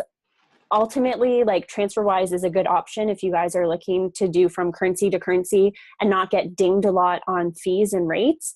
TransferWise is a good option. And the good thing about working remote is that you can, like, I as like a Canadian could be charging in US dollars, or, you can charge in different currencies. And the currency doesn't have to match the person paying you by any means, which is good because it's going to redefine our whole future of work, because people are going to start, favoring the stronger currencies, and people are going to start charging in euros and US dollars, even if they're not European or American. So in terms of like the rate that you charge, it can be in different currencies. I would suggest TransferWise when you're transferring funds. And then in health insurance, so this is a bit different because as a Canadian, we have health coverage. When I travel, always get health insurance. Just something will happen, right? And it's better that you're covered. I'm a strong advocate of making sure that you're covered. So for me, when I travel, I get travel insurance just to make sure if anything happens. I think as an American, you would have to have the insurance there in order to get the travel insurance. World Nomads is a very popular place for insurance if you're going to be traveling around, something to keep in mind. Awesome. Laurel just signed up for TransferWise. And then visas. So Catalina was also asking about visas.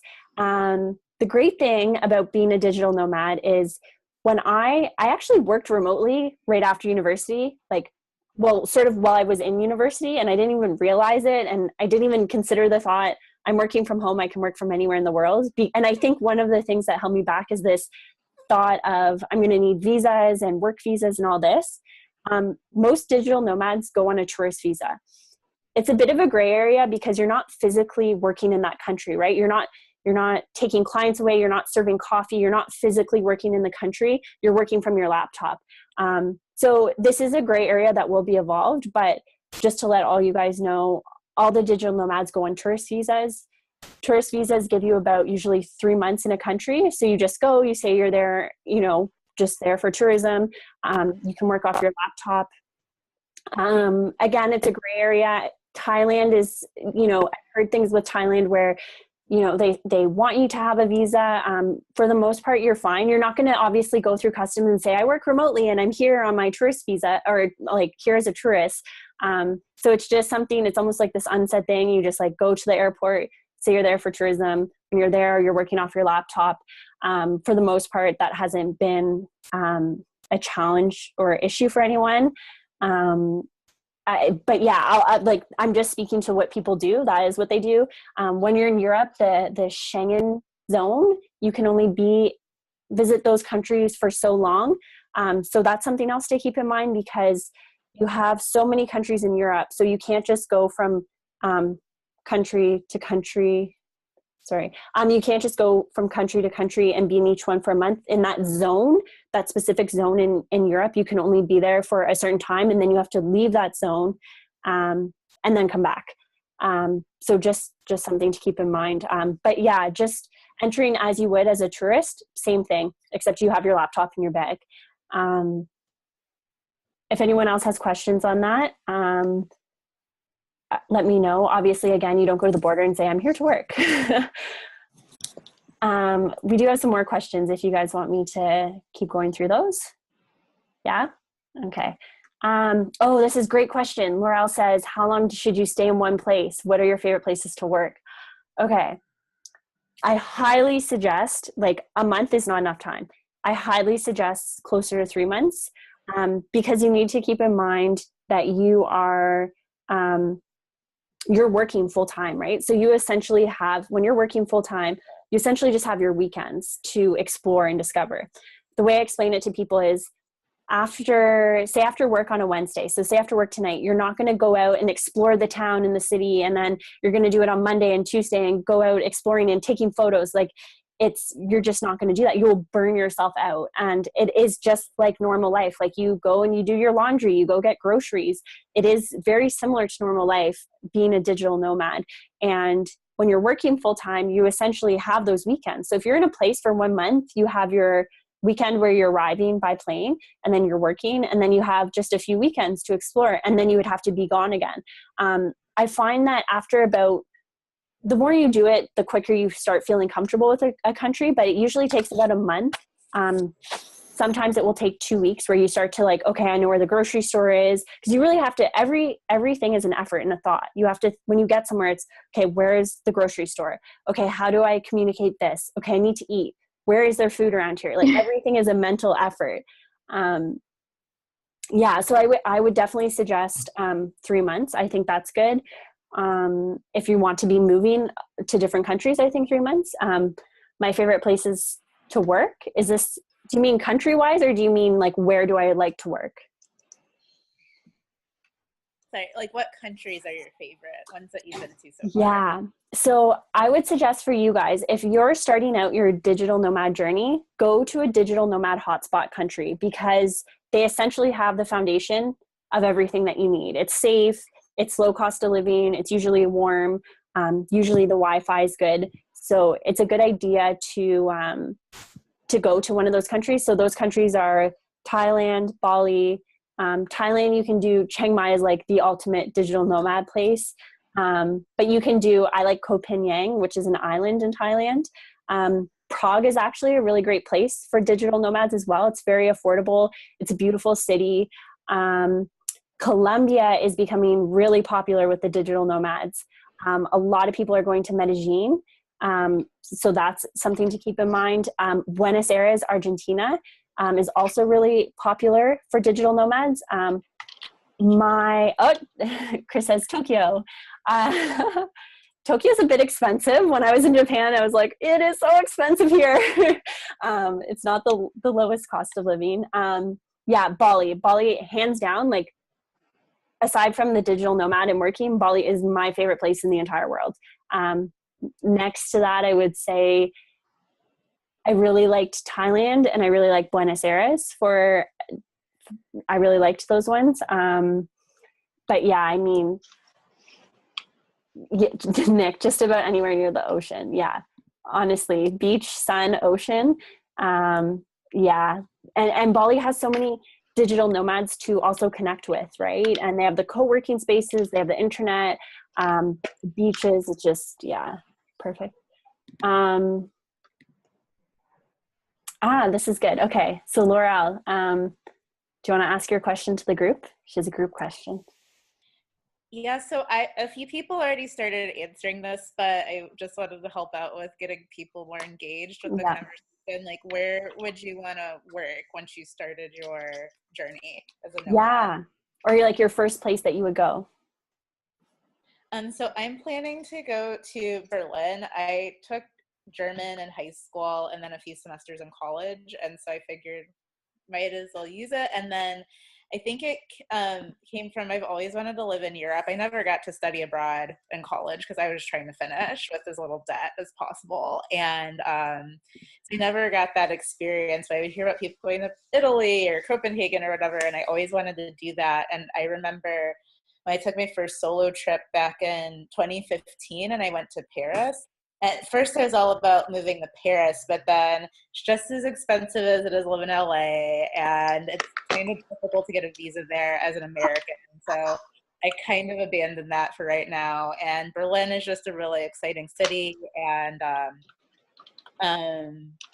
you can use the German, and it's a little bit cheaper. And I think it's slightly easier as an American to get a visa there right now. But I am interested in checking out Bali, like maybe like I'll jump over there when it's winter time or something, and I don't want to be in Germany like in February or something, because it's like I've been spoiled being in California these past 5 years. So I don't know what it's going to be like to be somewhere where there's winter again, but we'll see how that goes.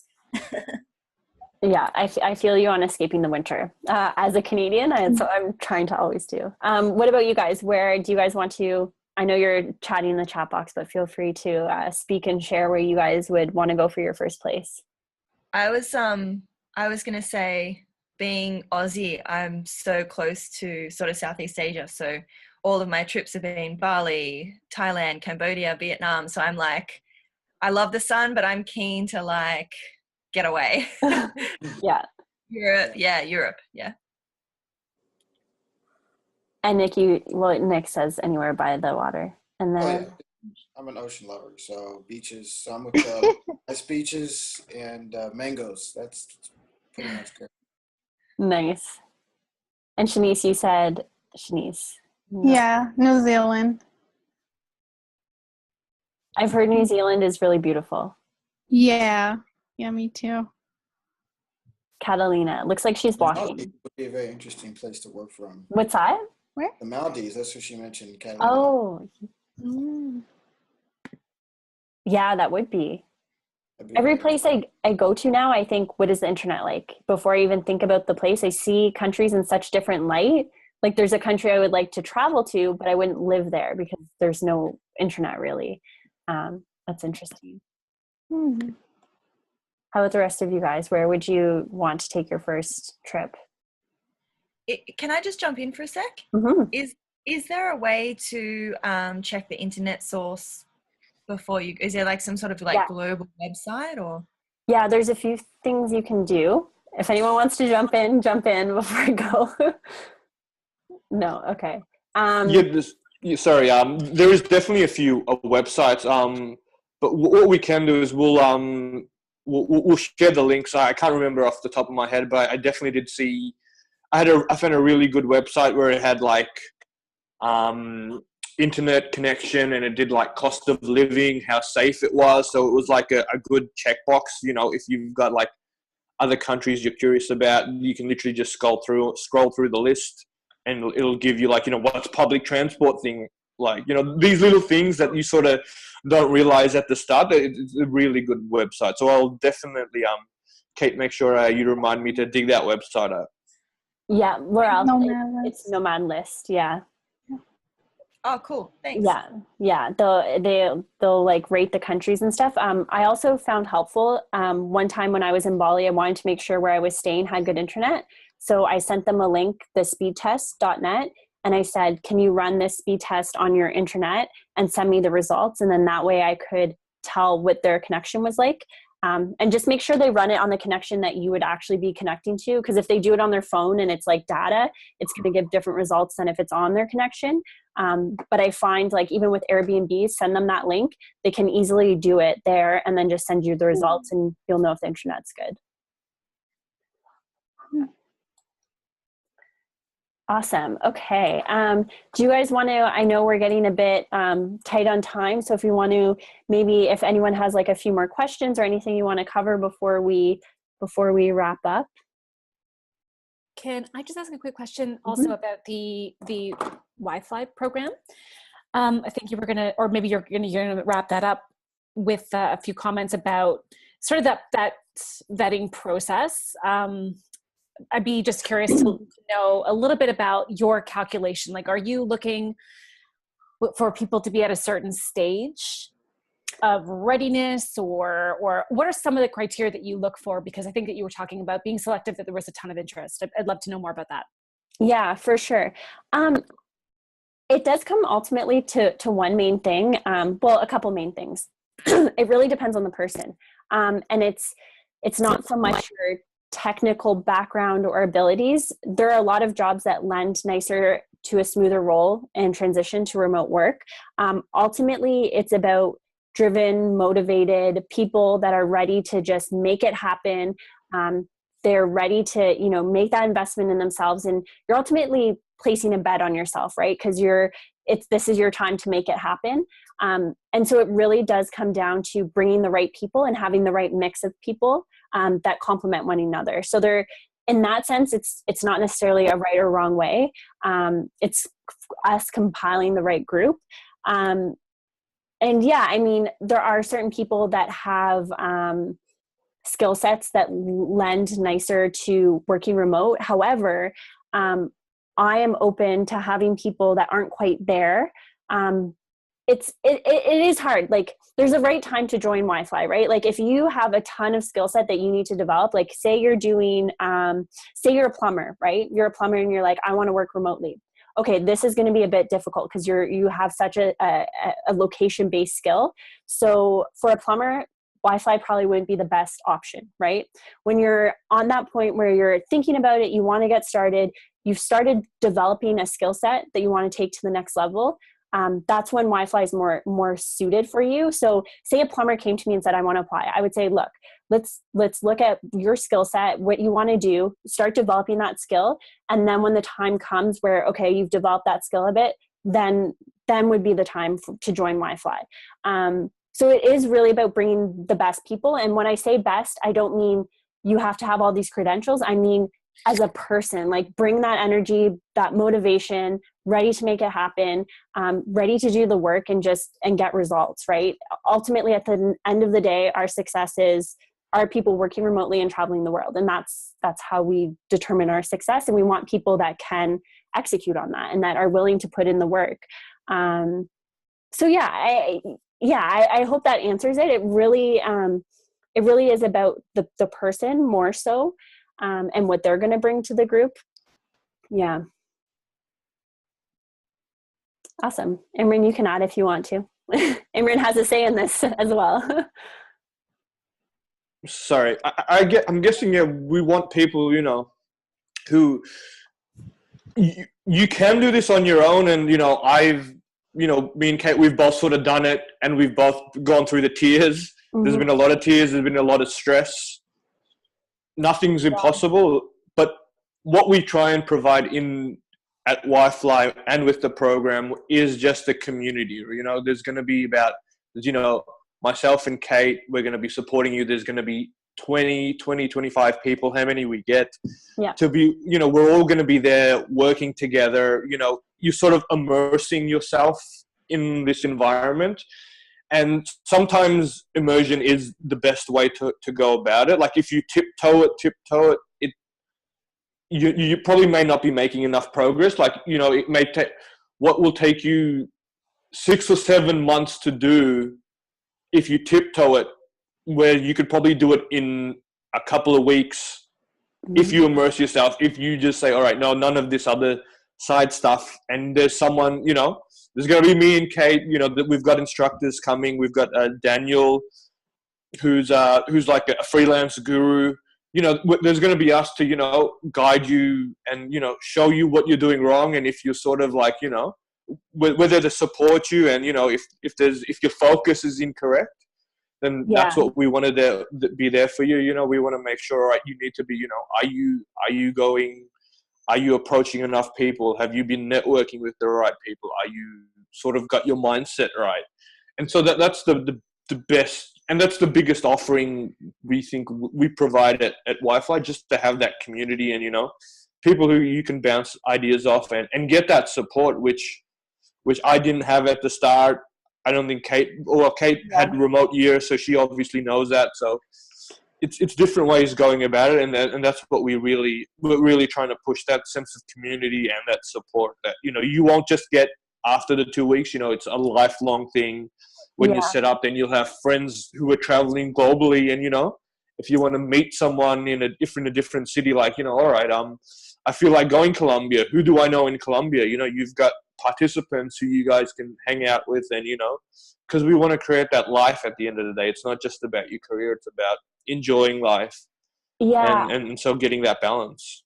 I think just adding to that, it isn't so much what we look for, it's what participants are looking for. And the ideal participant would come on WiFly saying, okay, I know I want to do this, but I just, like, how do I make it happen? And giving them that knowledge. So it's not just saying, okay, well, you can become a freelancer. It's, you can become a freelancer. Here's how to make it happen. Let's do it right now.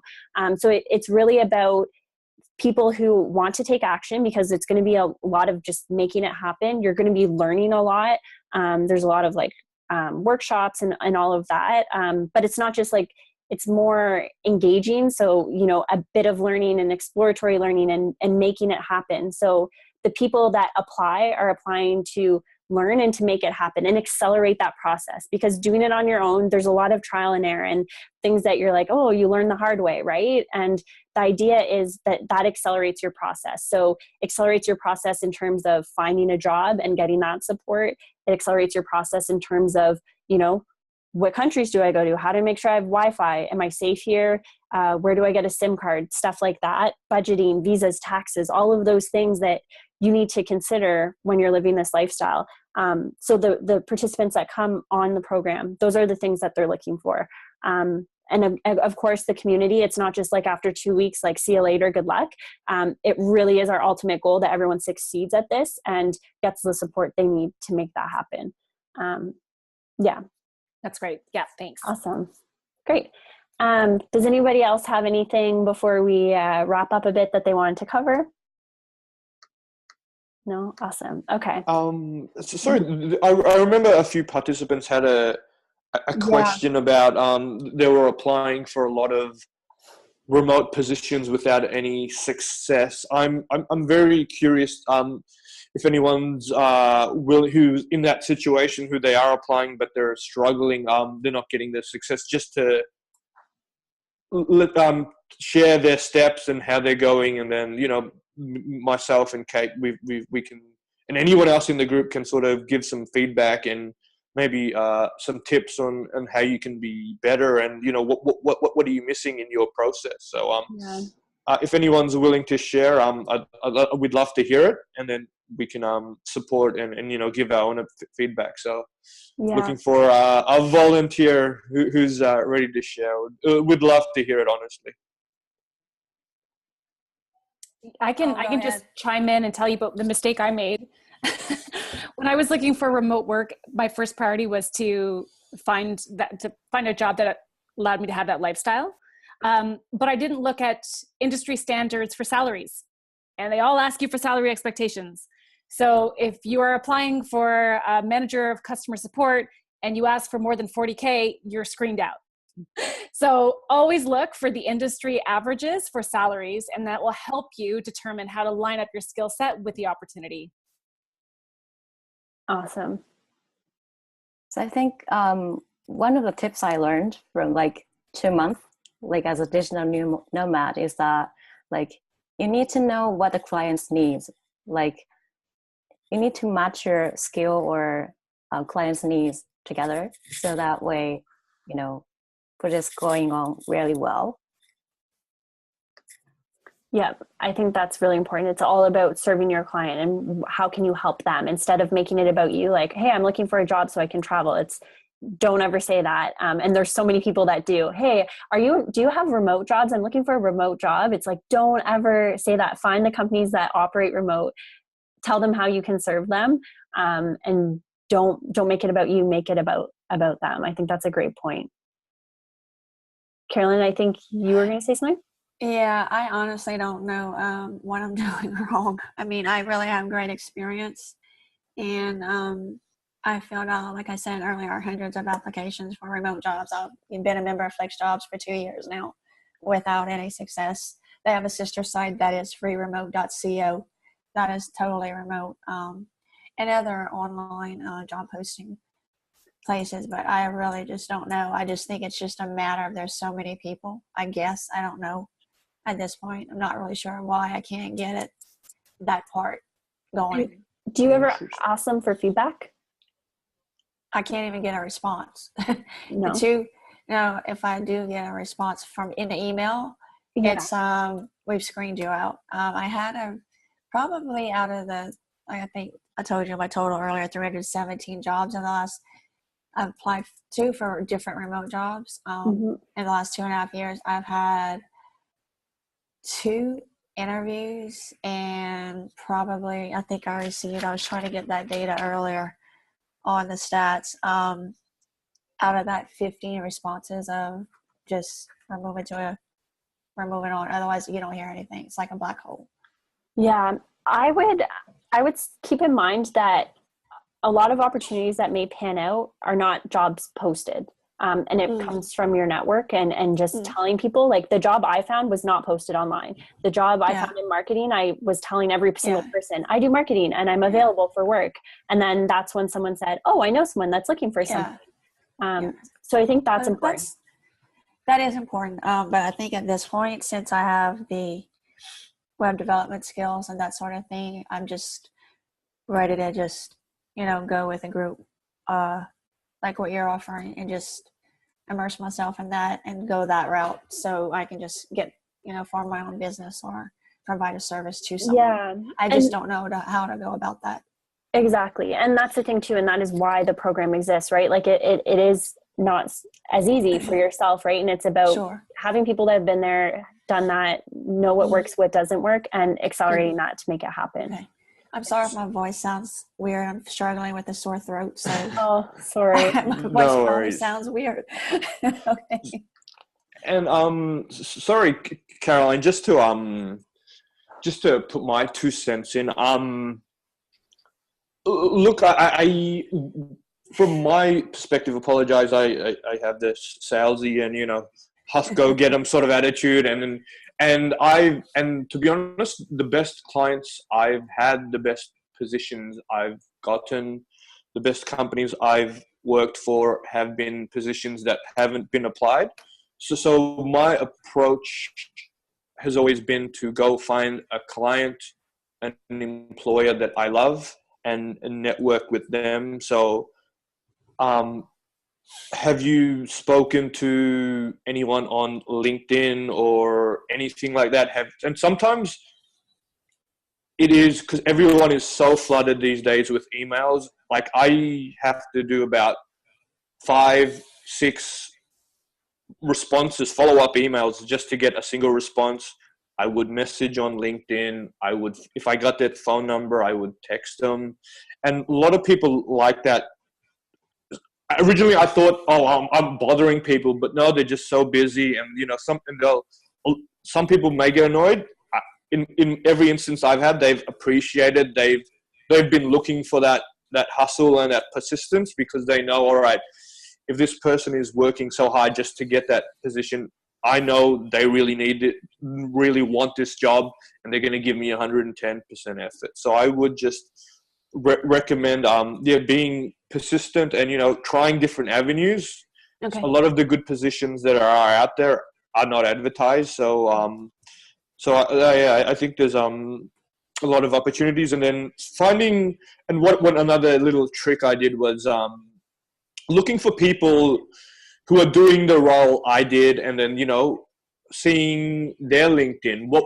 How are they wording things on their LinkedIn that I should be doing? So I literally found, you know, people who were doing what I was doing, who were doing very well at it. I looked at their profiles, you know, how they put an image, how they were wording their experiences and everything like that. It is it's the opportunity there. I think you just have to, you know, these are the things no one ever told me. I sort of stumbled across it. So just position yourself that way. And, you know, and I think a bit of fluffery is right. Everyone sort of, you know, don't be afraid to, you know, talk yourself up, do some free work. I remember one of the first clients I did, I spent a whole weekend and I only got paid $20 for a testimonial. Like I worked it was some of the best work I've ever done.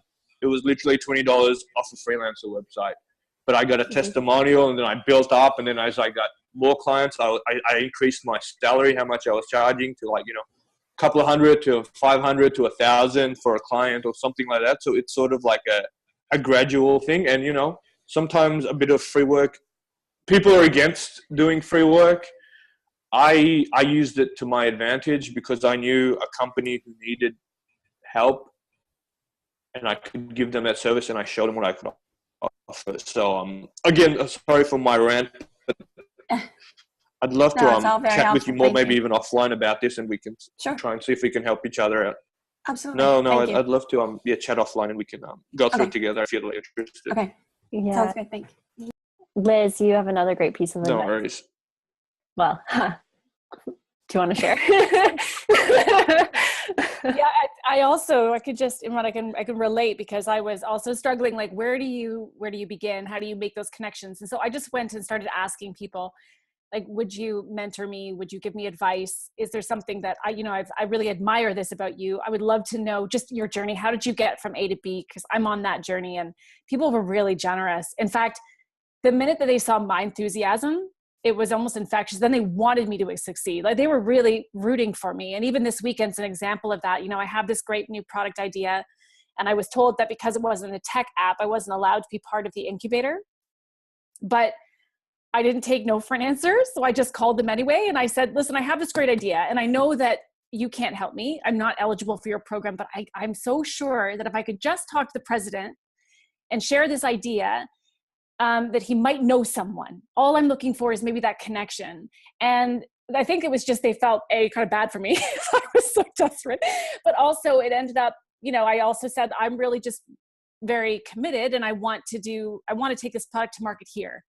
This is my hometown. And I know that I would be really proud to be able to say that this startup got its funding here. And that was all I needed to do. So I'm going all day Sunday. like to a massive private event they invited me to. So it's something that could work. Awesome. I love that. And it's very true. People can feel that energy. And that's why I think it's so important to do something you're passionate about, because when that passion is showing through, people can feel that, and it's infectious and it's powerful. Awesome. Thanks, Liz. Okay. I know we've been on call for a while. So we're just going to sort of wrap up here. Imran, did you want me to lead a wrap up, or? Yeah, I think we've been rambling on for almost an hour and a half, almost 2 hours now. So thanks everyone for your time. But I'll close it out. Yeah. So I'll just let you guys know, like, just I know as we just like quickly wrap up, I briefly spoke about WiFly before, so I'm just going to just give a bit more information into like what it is that we actually do. So it is a 2-week program that takes place in Bali. It's a really immersive program, so that people are actually living the digital nomad lifestyle. And ultimately the goal of the program is you join and you leave so that you can be working remotely and traveling the world, and have that be set up for success, to make that a reality. And while on the program, you'll be making it a reality. It's a very structured program, much more structured than other programs. Thanks, Catalina. In the sense, like, there's a lot of workshops, there's a lot we have to cover. Yes, we're going to have fun. We're going to explore Bali, do all those great things. But it's really about like making this happen and making it a reality. So there's a ton of workshops that we have. Usually it will be like going for yoga meditation in the morning, doing our morning workshop, breaking, we'll do a lot of personal and professional development activities. And just as I spoke before, like mindset, and there's so many things that are so important in terms of preparing yourself, like aside from your job. It's very integrated, your personal and professional development, and your job. And I think people try to treat them as separate, like, oh, I want to live a happy life, I'm going to start going to the gym and eating healthy. But your career is just as integrated into your life, and those things need to work together. So it's about making those work together. So the things that we focus on, becoming a successful freelancer, consistently getting those clients, getting paid what you're worth, the fundamentals of business, starting an online business, personal branding and how you build that personal brand and monetize it online. We'll also cover things such as, applying for remote jobs, convincing your boss to let you work remotely, making those career transitions similar to what I did from project management to online marketing, and how to go about that, where you apply for remote jobs, how you go about that, because it's so different than the traditional world. So those are some of the workshop topics we cover.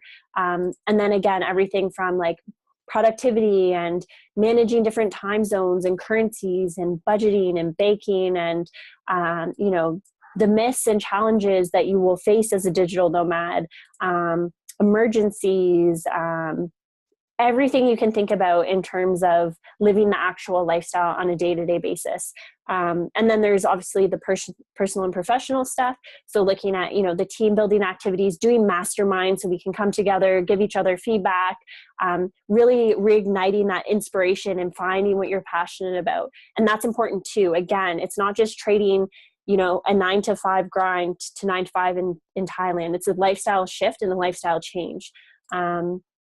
There's a lot of networking events. We're going to be, immersed in the lifestyle, working in the co-working spaces where other digital nomads who are living this lifestyle are working and living, so you guys can connect with them and really build your network. And of course, we're very excited to have Daniel. Daniel's flying from LA to Bali to teach his freelance domination course. So he'll be doing that for 2 days. His course is usually about $1,200, or not 12 grand, sorry, $1,200. It is not 12 grand. His course is usually $1,200 online, but he's going to come and personally take us through it. You get access to that whole course. And that's included in the program. There's no additional fee for that. And Daniel's done amazing. He started multiple 6-figure freelance businesses from zero capital. He's been featured in many publications: Entrepreneur, Time, Fortune, Inc., Business Insider. He just published this book with Penguin Publishers about ditching your average job and starting a start an epic business and score the life you want. So all the participants are going to get a copy of his book too. But anyways, he knows his stuff. We're super excited to have him there. He's going to take our participants through his program. And of course, enjoy Bali and see everything that there is there. So all that's included, you know, your SIM card, your scooter rental, all of the excursions, the workshops, all of those things are included. And the biggest thing is learning from people who have already experienced and lived this lifestyle. So like, you know, myself, Imran, like I've lived this lifestyle. I know what works. I know what doesn't. And it's about, you know, condensing that learning period and really condensing it and making it happen. Again, you know, you have Daniel, like Daniel knows his stuff. Like he's started these businesses. He knows how they make money. He knows how freelancing works. Yeah. And just like, you know, there's a reason why like my blog and stuff has been featured in these major publications is because it's, you know, I know how to live this lifestyle. And my ultimate goal and purpose for WiFly is to help as many people as possible also achieve this lifestyle, because it's so impactful and it changes your life, and you can finally do something that you're passionate about and have that freedom and that flexibility. So ultimately my goal is literally my ultimate goal with WiFly is to just help people live better lives. I want people to be happier, healthier, more balanced. It's not just about life. It's not just about work. It's about both of those and making them work together. So that's the ultimate goal. And that's the ultimate goal that I, you know, hope to bring to people is just literally living just better lives, just being happier and having more freedom and more flexibility. And yeah, that's the ultimate goal. Yeah. And if you guys are interested, go to the site wiflynomads.com. We're doing a promotion that ends on Sunday. So you get $1,500 off. The program's usually $499.9. If you book your own accommodation, and with the discount, you can go to the site, you'll see it all there. And if you guys have questions, you can just reach out to me. And I'd be more than happy to answer them, or Imran. But yeah, I mean, that's a bit more about the program, just so that you guys are aware, to help facilitate that journey and essentially be that launch pad for you guys. Imran, is there anything else that you want to add it before we hop off? I guess I'll go over some just housekeeping things. No, I think we've definitely covered it all. If I guess from you guys, just your feedback, and if you guys find these useful, we'll definitely try and run another one soon. Like, you know, if you guys are interested in if this was helpful, of course, feel free to be honest, and anything we need to improve on to make this better for you guys. Yeah. At the end of the day, this is for you, for everyone, right? It's for anyone and everyone who wants to start this journey. So we do these to, you know, make sure to help as many people as possible. So if you think we need to be doing X, Y, and Z, feel free to give us your feedback. Anything is more than welcome. Yeah. After this call. And thanks for attending. Sorry. Yes. Thank you. After this. Sorry, Imran. We do this a lot. Mm-hmm. Go. I'm muting myself now. Okay.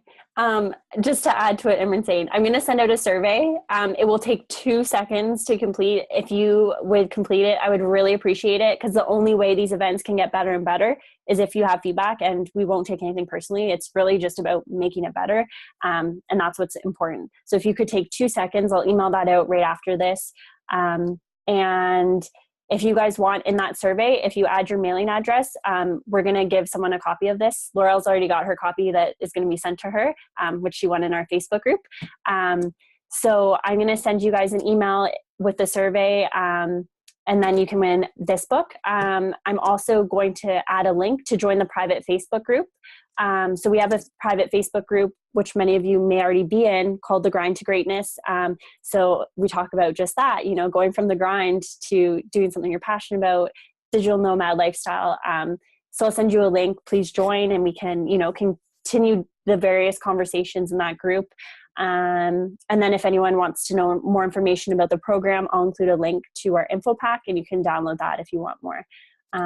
But yeah, I really appreciate you guys taking the time to join tonight. And I know it was a long evening, but it was so great to just like connect and get to know each of you and, you know, your experiences. But yeah, I don't know if everyone's like muted. It's really weird for me to say bye. So maybe you guys can say bye in real life so that it's not guys. That better. It was nice to meet everyone. Bye. Yeah, No, thanks, guys.